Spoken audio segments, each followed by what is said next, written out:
Morning, friends. We're going to do something a little bit different this morning. I wanted to talk about GAC, but it seems that Nooch beat us to the punch yesterday. And Scrybe, being like your group mate in high school who totally swears that they're going to do their portion of the project, hopped right in, taking all of the credit. So let's kick this back to 2014 Instagram Reels, and like a circle peg being put in the square hole, well, let's just hope we don't get sued.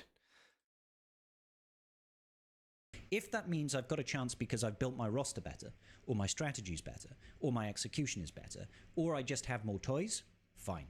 If I lose it for... First of all, what kind of monster starts a video two-thirds of the way through, right? If you're gonna talk about the things that Nooch is saying, start from the beginning. I'm confused now. What are we going on about? all of those same reasons, that's also okay. What's not okay is for me to look at a battle and just go, this isn't even close. So let me lay it down for you real quick here. Look at this sexy, sexy ass bitch. Look at this. This is my second favorite bald man in the Star Wars Galaxy of Heroes ecosphere. RIP, Captain Amazing. But can we just take a second and admire that bald head, because it is beautiful. Ladies and gentlemen of the tribe, how you doing? You're looking beautiful, by the way. So this... Thank you, Scrybe. Video came across my feed, and I thought I'd give it a watch, and you and I can decide together, does Nooch, Papa Star Wars Daddy-O himself, does he have a point? Let's find out, shall we? Do you think that Scrybe has like a cool nickname for me? Like Star Wars Daddy-O, Egnards the Great. Scrybe, do you have a fun nickname for me? 150, 160 people on here between all platforms, and every single person agrees. There's the humble brag from the humble dad. Yep, Nooch is killing it with viewership. Every single person agrees. Yeah, we have, what, 100 plus combined YouTube plus Twitch viewers, and literally everyone agrees with you. Pretty telling, I would say.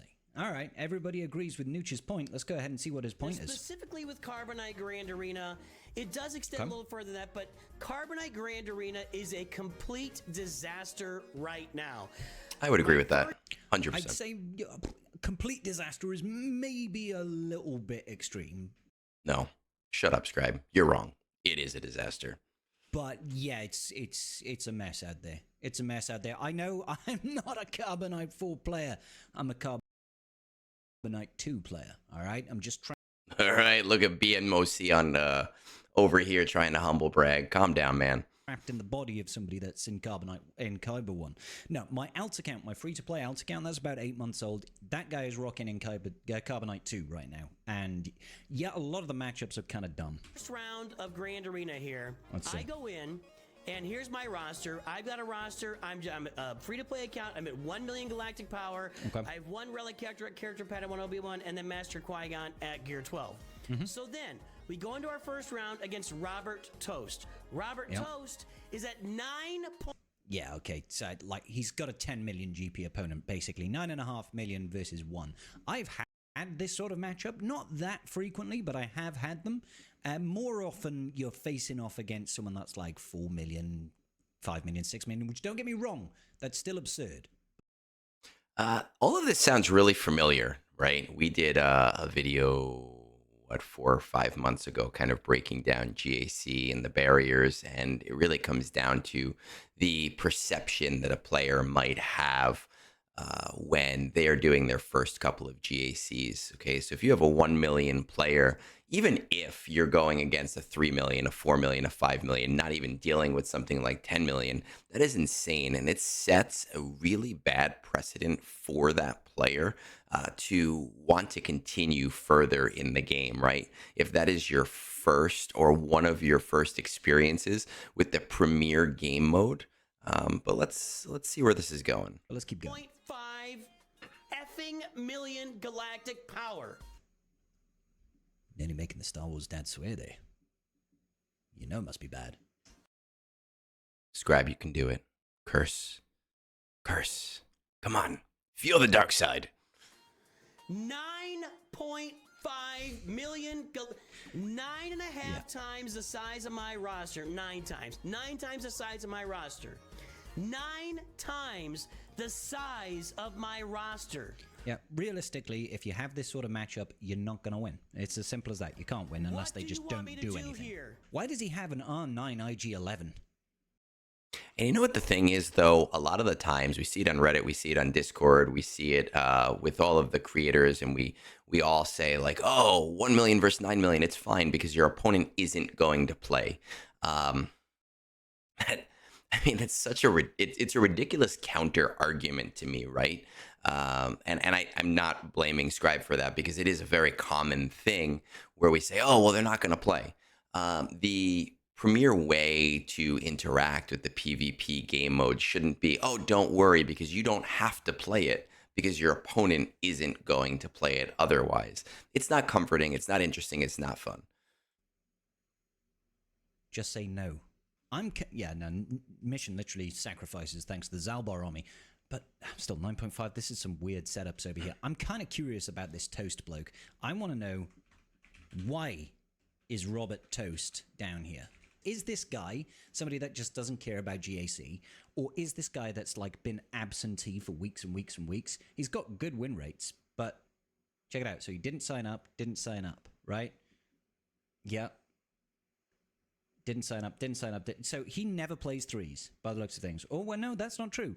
He just drops out of a lot of 3v3. What are the people he loses to, right, are when he just can't be asked. Who's JM Goose? Yeah, this guy's got 1.6 million. So this guy loses when he just can't be asked to do anything. He either doesn't show up at all. He's winning these ones because they're also not showing up, right? If they'd have showed up... Well, you're not actually winning those ones, Scrybe, because if it's 0-0, nobody gets crystals, right? So winning these ones right here, I think that's just a function of maybe back-end code or just .gg saying, oh, hey, by the way, you have higher GP, so you should have won that. I doubt .gg is looking at the actual function of what's going on here, where this ends up becoming a tie and nobody gets anything. And got 10, they would have won, right? This guy didn't stand a chance. He's not placing a score, not placing a score, not placing a score, not placing a score, not placing a score. Play score, play score, play score. Not doing, didn't even sign up. Placed a score, didn't do anything. But I mean, even 420 banners. What did he do? Take out 2 teams. He took out 2 teams. That's it. Done. It is kind of crazy to me when you have players like this because, you know, those of you who know me well know that I work in schools. I am out of the house from 7:30 to about 3 p.m. and then I have my own business. So from about 3 to 3:30, I'm driving. 3:30 to 7-8 p.m. I am teaching classes. About 7:45 to 8 p.m. to 8:30, I'm driving home.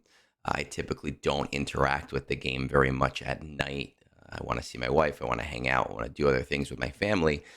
And I find time to get GAC done. And that's in Kyber, where you have to face 15 to 20 teams in total. And that's not even counting your drops. So when you're in Carbonite and you can't be asked to do like 3 or 4 battles complete, I mean, 3 or 4 battles in a situation where you're going to be able to just hit auto. You know, I don't know. I guess it's a totally different mentality of player. And I do, even in Kyber, there are some players who have been in my guild in the past who they would much rather just buy a vault once a month than interact with PvP. And I don't know if that's a function of something that that CG is the problem, or if it's just something that no matter how good the game was, they still wouldn't interact with it. All right, so this guy he clearly doesn't care about GAC. And yeah, occasionally you're just going to get the shitty end of the stick, basically, right? You're grabbing onto that poop handle. And yeah, you just got nothing. You just got nothing. You have to hope that he's feeling, maybe this time I don't play. Well, I mean, I get it. That's kind of crap. The Zalbar Cron, I will say, it's a lot of fun. I'm having more fun with it now than when it first came out. I can confirm that the Zalbar Cron the Omicron is it's just fun. And, you know, I think that when it comes to these Omicrons, these thematic ones, they're kind of silly, right? Wampacron is the same thing. They bring a lot of love and life to the game. I don't even have her Zeta applied for Grand Arena. Here comes the Zalbarcron, everybody. Woo! And you're dead. Why send in I 3 got characters? turned. Just Congratulations. send in 1. 86,000. Nooch, send in Not 1. bad. I get it. This experience is not enjoyable for anybody. Like the fight, 9.5 million GP player who comes in and he sees he's facing off against a guy with 1 million GP. He knows he doesn't have to do anything. He knows he doesn't really care about GAC. He just occasionally turns up if he feels that way inclined to battle. But the problem is from the perspective of that 1 million GP player, if that's their introduction to what Grand Arena Championships is like, arguably the best game mode in the game, right? If that's their first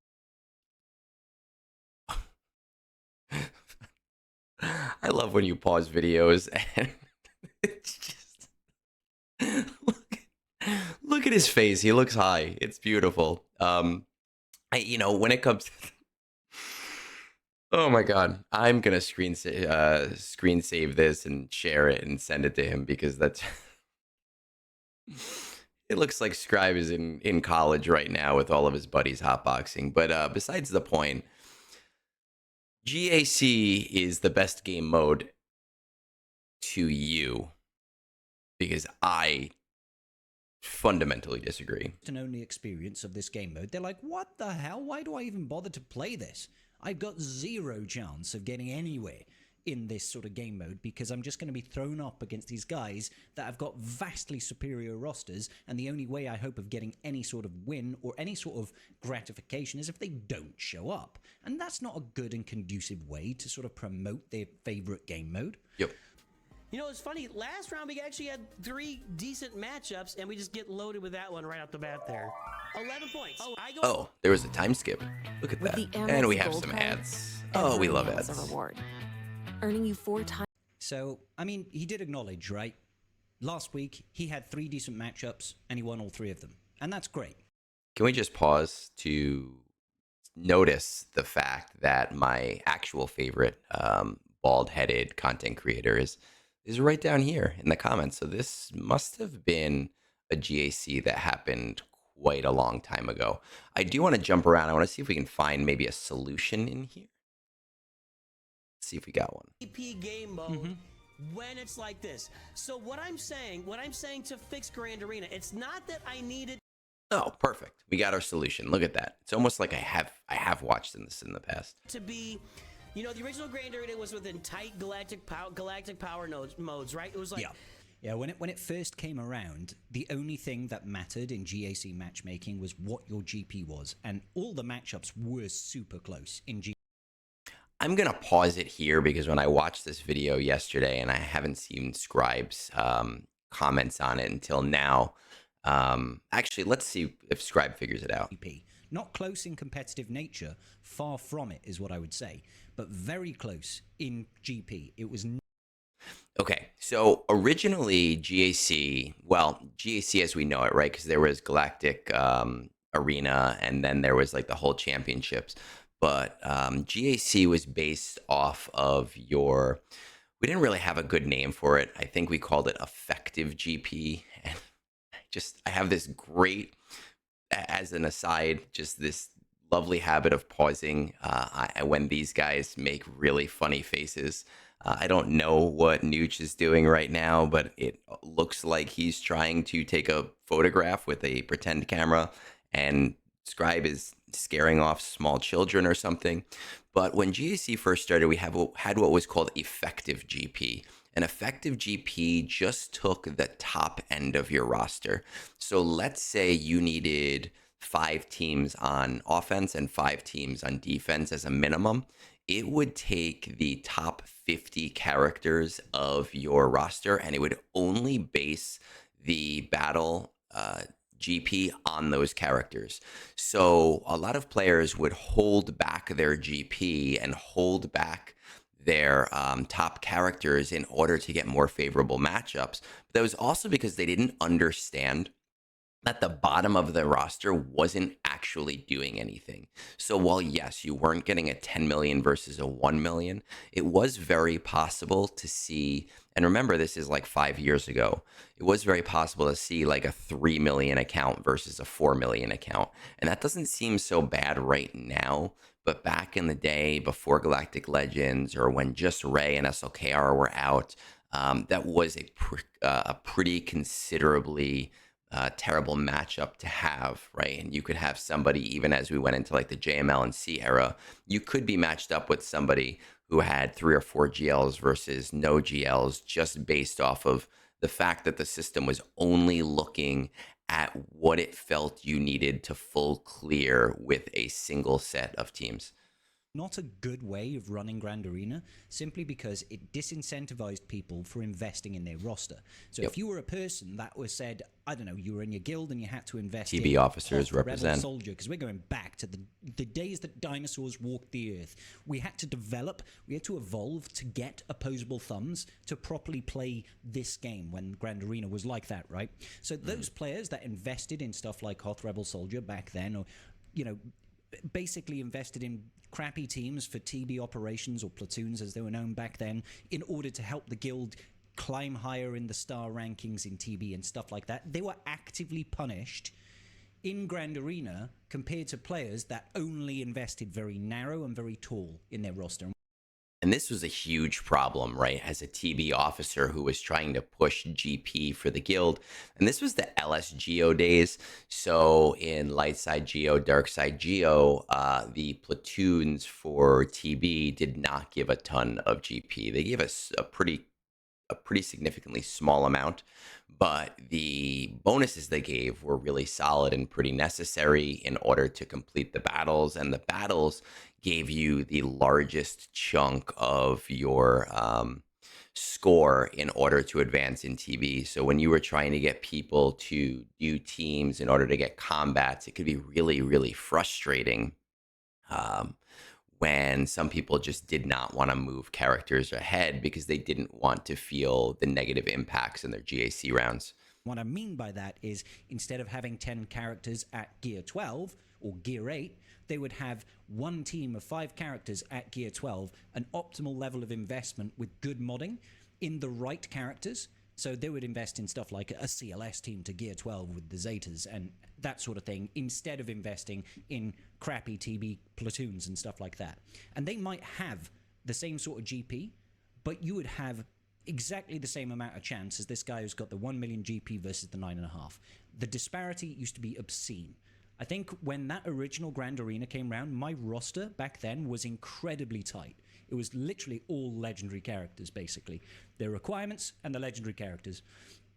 And I think I went 17-1 or something stupid like that. It was ridiculous, the win streaks I went on, because people just could not cope with someone that had a very focused roster. They just had very broad rosters. Some of them didn't have a single gear 12. They were just like gear 8s all over the place. It was I feel attacked right there. really, really easy for me, who was like, I'll only invest in really good characters, and really, really bad for everybody else who'd been doing stuff for their guild. It sucked. If I was at 1 million, all my opponents were around 950,000 to 1,050,000. It was very tight. I don't need that. Yeah. I don't need good. that. I just need you to keep these 9 million galactic power accounts.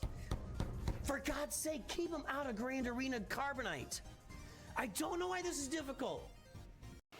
Are you? Yeah, we're going on to ads. Who does not have YouTube Premium? Overheated and Yeah, I mean, I've done something. I've made recommendations on this. Listen, the recommendations that I made on this is twofold, right? First of all, I think that what you need to do is, when you've got a player like Mr. Toast over here, and we've seen this guy's roster, right? Yeah. We've seen what he does. We've seen how he likes to play. He just, like, sometimes just doesn't even sign up. A lot of the times, he doesn't even bother to attack. You know, he just sort of, he doesn't care. Doesn't care.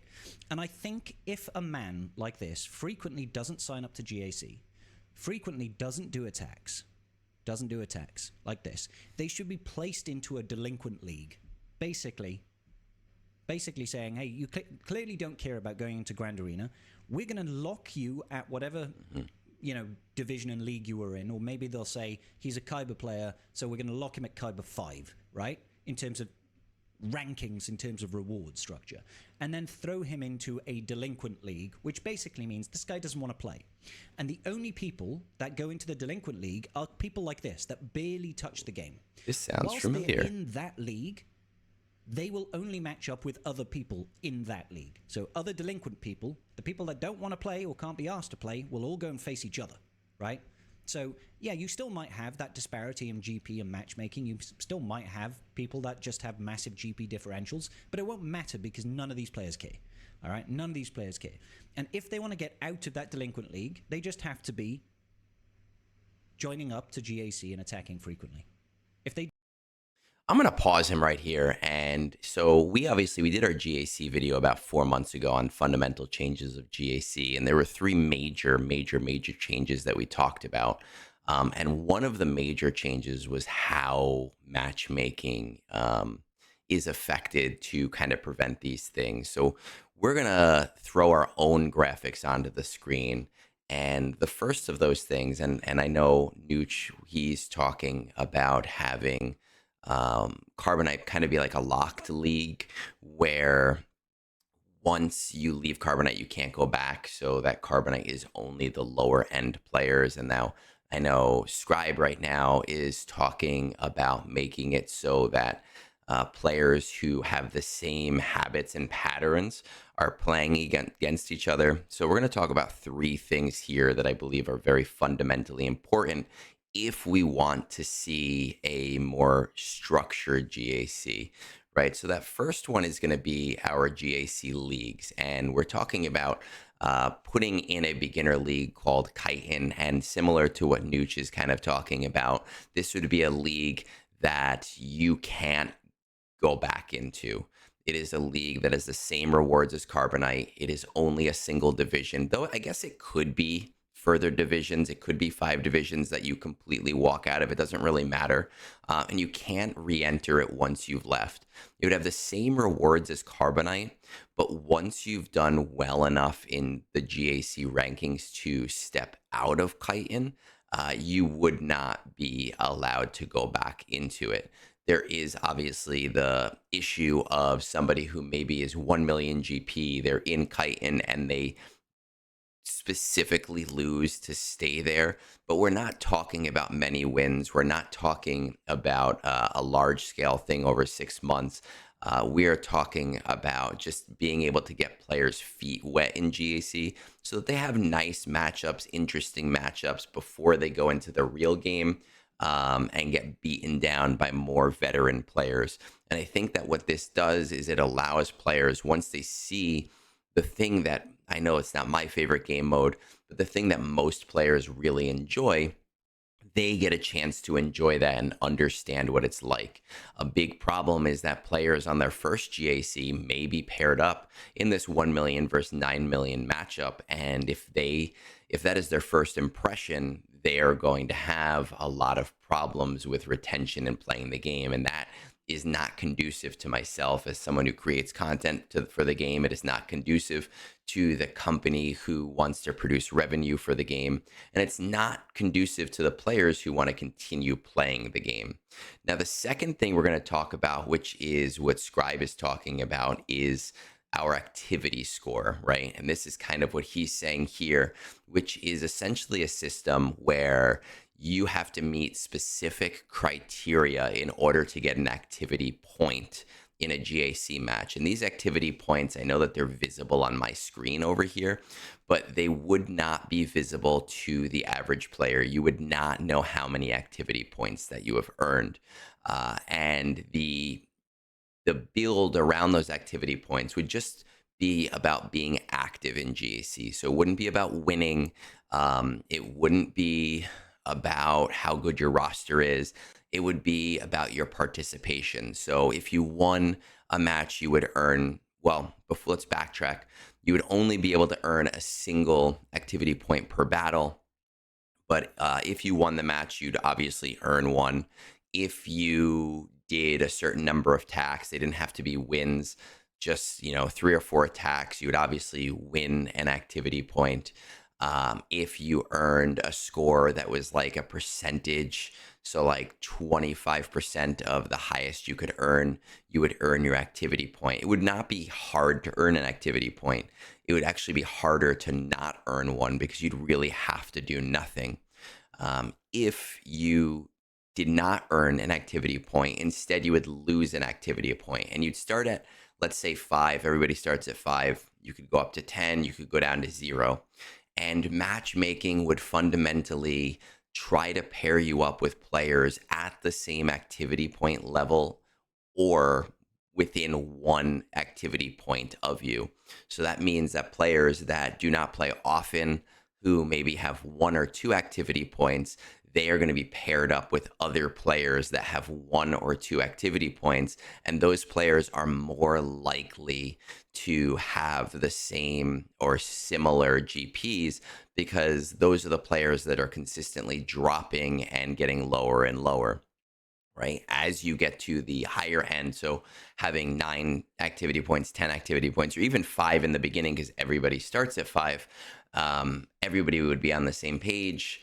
You would have active players, and you would be more likely to get not favorable matchups, but matchups that are interesting because the system is de-incentivizing dropping out. And the final thing that I am going to talk about when it comes to matchmaking is what I call reductive gates. Okay. And reductive gates basically mean that as you get further in the game, there would be more or less differential in the GP allowed for matches, or at least, because there's always going to be a few matchups in order to make sure everybody gets a matchup, but they would not be as bad. So if you're in Carbonite, you and your opponent have to be within 10% GP of each other, right? A 1 million account is only going to get paired up with somebody who's at between 1 million and 1,100,000 GP. Now, as Scrybe does point out in the video, you might have tighter rosters and it might be a harder match, but at least on the surface, it will look better for that player and they won't feel as jilted when they get their ass completely kicked. But as you move through the ranks, those differentials would increase. So at Chromium, it would be 15%. By Erodium, we would be talking about 40% differentials. Now, keep in mind, we're not saying you would definitely be at a 40% differential, but that would be the maximum that you could possibly have. So a 4 million account would be able to go up against 4, 8, 12, 16, a 5.6 million account all the way through Erodium. Now, once you get to Kyber, there would be no gate. There'd be no GP differential at all. This is where the big boys and girls play. This is where you have to earn those slots to get in there 100% of the time. If you manage to get to Kyber 5 at 6 million GP and there is a 10 million GP Kyber player, you're going to get matched with them, right? This is where people get knocked up, knocked down, knocked up. This is where people get knocked in or out of the league as much as possible. I think that these 3 things specifically would go a long way towards building a matchmaking system, right? Because the reductive gates would also work with activity score and also work within that kite in league where only a certain number and certain types of players are able to play. And it would build better matchups, and it wouldn't change anything for CG in terms of monetization, right? Because you're going to have the same number of winners and the same number of losers, and the people who don't want to play are still not going to play. But you are going to see a better retention from players because the players that do want to play are going to get frustrated much less often. So those are my solutions here to this problem that these guys are talking about. Let's see if we can get to the solution in the video. Do like one championship where they turn up and they attack in every round. They'll be like, okay, we're going to move you back from the delinquent Kyber 5. You're going to go into Kyber 5. You're back in the main rotation of players. Go have your fun. And if they drop back down again, they get locked back into the delinquent league. It just keeps them out of the way of the people that actually want to play GAC. All right? Yeah. Don't know if that's the solution, but that's one thing I was recommending. This feedback has been passed along. CG are actually pretty good at this sort of thing, right? Meathead has been fantastic. He really is. He's a good community manager. He'll come out to us, he'll ask us for feedback, and he'll take it on board. And he'll often come back with questions. So yeah, I can confirm this. Definitely, I know that CG and Meathead get a lot of flack in the different community spaces like Reddit and Discord. They don't listen.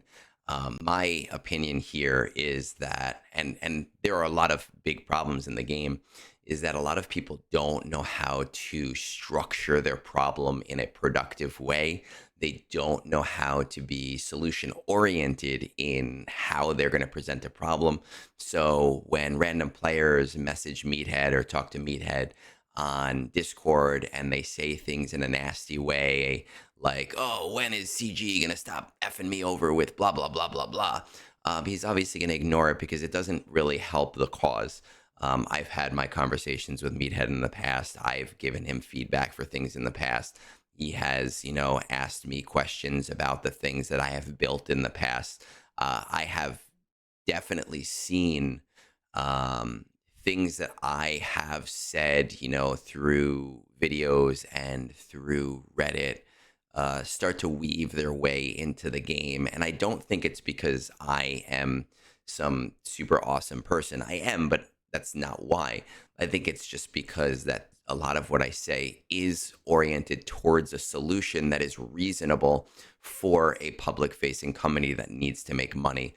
And I'm sure that there are other creators that have a similar relationship. And I'm sure that there are honestly other just random players who have that same relationship because they know how to critique in a way that is helpful. And I wanted to take a second to talk about that here just because it does get frustrating when I watch people say, oh, they don't care, they don't give a shit, they don't do this, Meathead sucks.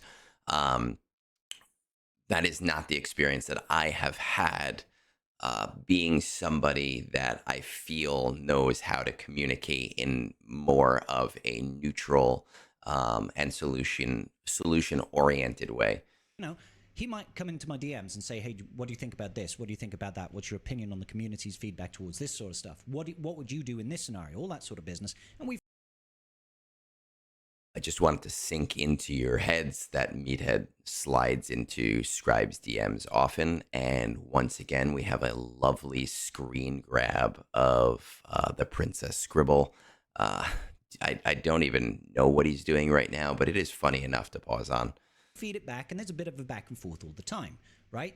CG do reach out. It's just I think the pace at which that they can actually make real tangible changes in the game is very, very slow. So hopefully they are thinking about Grand Arena. Hopefully they are prioritizing it. Hopefully they're also looking at things like Territory Wall, which really, really needs to be burned to the ground and redone. I agree. Please, get rid of it. You know? And hopefully we're getting a new capital fleet soon, because that would be sick. But right, they let's need jump to ahead a have little bit. more capacity to... Don't need. Just having a moment. I'm not a coder. I know I'm not a coder. Me neither, brother. Me neither. Me neither. Jinx. I don't need a complete rework of Grand Arena. I just need galactic power tiers. I don't think galactic power tiers is the solution. I don't think because how can we arbitrarily say that? Look, we'll go, if I'm to go into, let's do this. Okay, so this is my free-to-play account, right? This is the current bracket that I'm in right now on my free-to-play account. I'm currently 2-0 in this bracket, and I've faced off against this guy over here, Buckets Off Club. I think I faced him in the last round. We had pretty much the same GP range, and I won because he didn't have an answer to the executor, right? I'm trying to think. This is this Balenai guy. This is the guy I faced in round 1. 4 million GP, and I beat him as well, right? So how are we going to decide what those brackets are? Because one 4 million GP account, if I'm a 1.9 million GP account, right, and I could beat this 4 million GP account, if I had 4 million, could I beat this 7 million GP account? Do you know what I mean? It's like, you can't do it just on GP, because GP can be vastly different at the lower levels. So I agree, and I don't agree here. You know, we talked about the reason why we're talking about reductive GP gates, at least in part of my solution. I think that a lot of what it comes down to is perception as a player. If Scrybe is a content creator and he has 1.9 million going against a 4 million. So we're looking at a 2 million or a 100% differential there. He is someone who has a Kyber 1 account. He doesn't necessarily care whether he wins or loses. And I don't mean that in a negative way. I just mean this is an alt. This is like his throwaway. This is a character that produces content. He knows how the game works.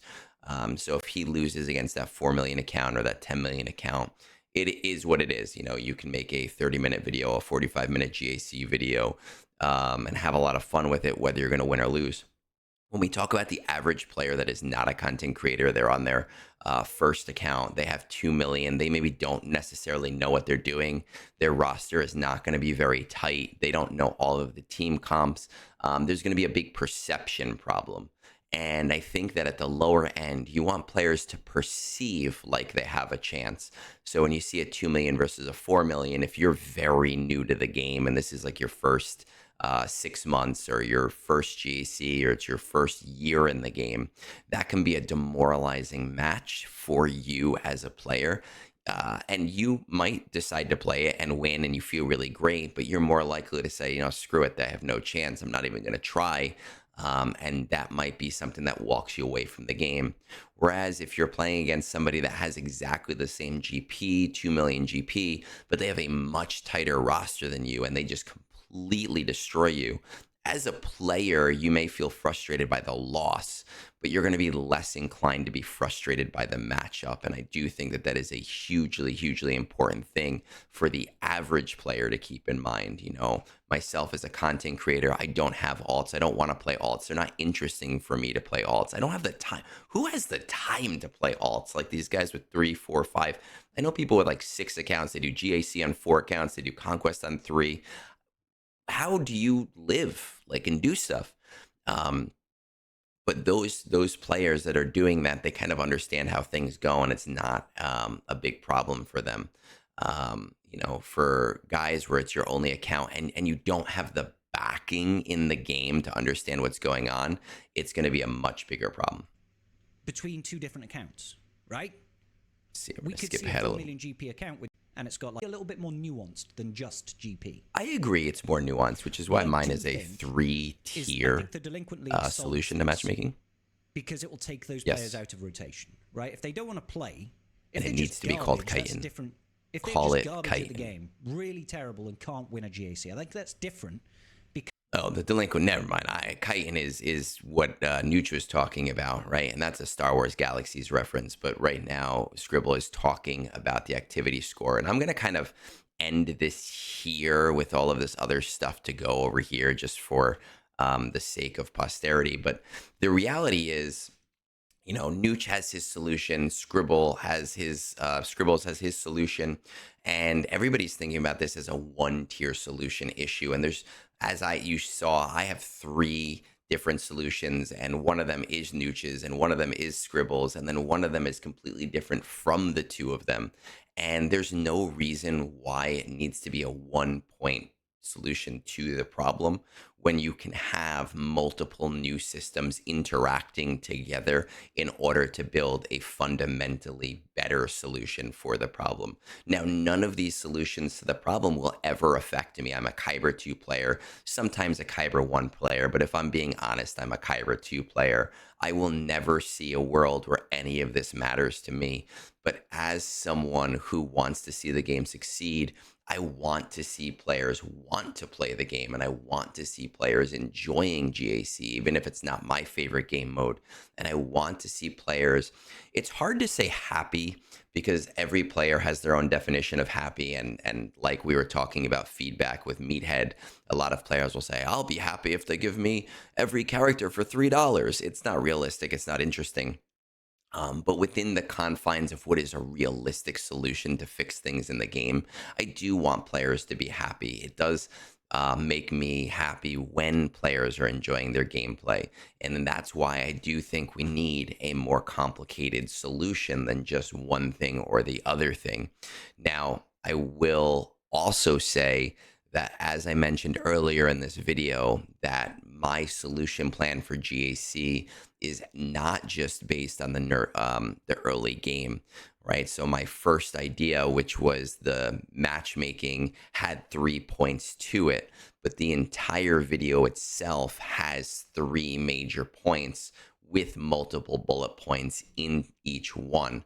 So if you are a player who is interested in fixing GAC, if you are a player that's interested in seeing those ideas, I will put a link to that in the comments of this video, in the description, for you to watch. It's about really as long as this video is, if not shorter, because I end up talking a lot faster.